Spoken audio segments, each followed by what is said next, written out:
பாரா தோ தோ தோ. ஏய் வண்டியா, ஏய் வண்டியா.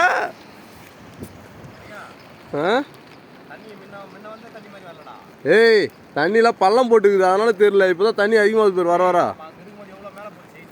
ஆசா தண்ணி இப்போதான் அதிகமாகுது. இப்போ நான் வரும்போதெல்லாம் அங்கே மண்ணா காஞ்சி.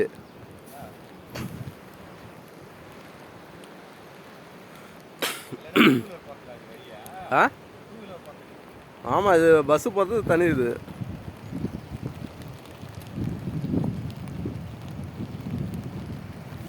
ஆற்றங்கரை ஆற்றங்கரை ஃபுல்லாக போதப்பா. இதெல்லாம் கடவுள் கொடுத்த விஷயம், வர பிரசாதம். வேறு இதெல்லாம் இயற்கை மாமா, இயற்கை ஒன்றுமே பண்ண முடியாது. அப்படியே இது பாரு, அந்த கைனி மாட்டம் எடுத்துக்கு மாமா, தண்ணி ஃபுல்லாக போகுது மாமா. அது பாரு மாமா, அந்த கைனி மாட்டம் பாரு. அப்போ தண்ணி ஃபுல்லாக போகுது.